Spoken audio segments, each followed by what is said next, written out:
Hai semua, di video kali ini aku mau buat kue basah dari bahan tepung ketan dan gula merah. Mirip dengan dodol dan ulen-ulen, tapi di dalamnya ada kelapa mudanya dan ditabur dengan wijen. Kue ini terinspirasi dari kue basah Thailand.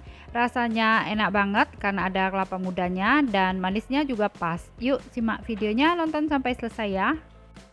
Siapkan cetakan puding mini, aku pakai yang motif persegi 4 seperti ini. Kemudian kita oles seluruh bagian cetakan dengan minyak sayur supaya kuenya tidak lengket. Nah, kalau sudah dioles semua, kita sisihkan dulu cetakannya.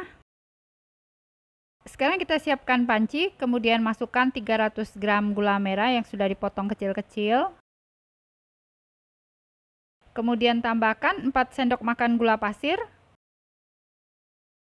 Setelah itu tambahkan 3/4 sendok teh garam. Masukkan 7 lembar daun pandan. Selanjutnya masukkan 600 ml santan kental dari 1 butir kelapa. Sekarang kita masak sampai gulanya larut, tidak perlu sampai mendidih. Nah, ini gulanya sudah larut ya, tidak perlu menunggu sampai mendidih, langsung saja kita angkat.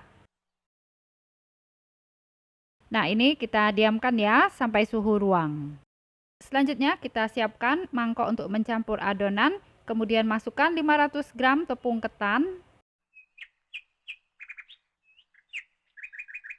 Setelah itu kita masukkan larutan santan dan gula merah sambil disaring, kita tuang saja semuanya. Nah, sekarang ini tinggal kita aduk sampai tercampur rata, sampai adonannya halus dan tidak bergerindil. Nah, sekarang adonannya ini sudah halus, konsistensi adonannya kental seperti ini. Selanjutnya masukkan adonan ke dalam cetakan, kita isi setengah bagian dari tinggi cetakan. Siapkan setengah butir kelapa muda, kita iris halus dan memanjang.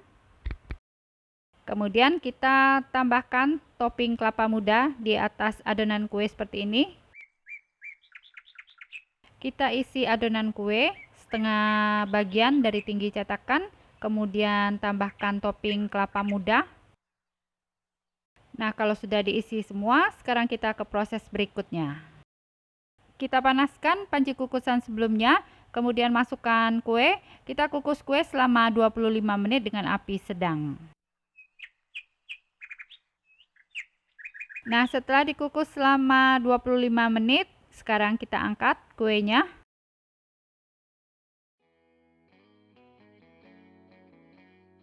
Siapkan wijen sunrise cukupnya. Kemudian kita tabur wijen di atas kue.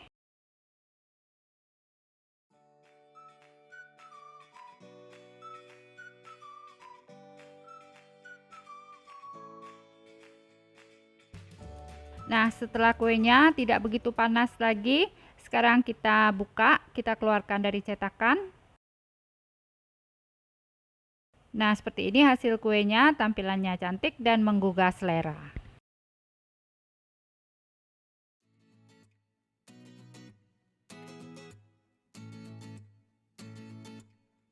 Sekarang untuk ide jualan, kita masukkan kue ke dalam mika kecil. Kemudian ini tinggal kita staples dan beri stiker di atasnya. Terima kasih buat yang sudah nonton sampai selesai ya. Support terus Lin's Cake Channel dengan cara subscribe jika kalian suka dengan videonya. Silakan di like dan share sebanyak mungkin. Agar tidak ketinggalan resep berikutnya, jangan lupa nyalakan notifikasinya dengan cara klik tanda lonceng. Tampilan kue dan warna coklatnya bagus, terus teksturnya lembut, kenyal-kenyal dan lentur. Nah, teksturnya seperti ini, lembut, kenyal-kenyal dan lentur. Yuk kita cobain ya. Rasanya enak dan legit, manisnya pas, teksturnya lembut dan kenyal-kenyal. Yang buat kue ini beda, ada kelapa muda dan wijen. Enak banget, cocok sekali buat ide jualan di bulan puasa ini. Nah, selamat mencoba, semoga bisa bermanfaat.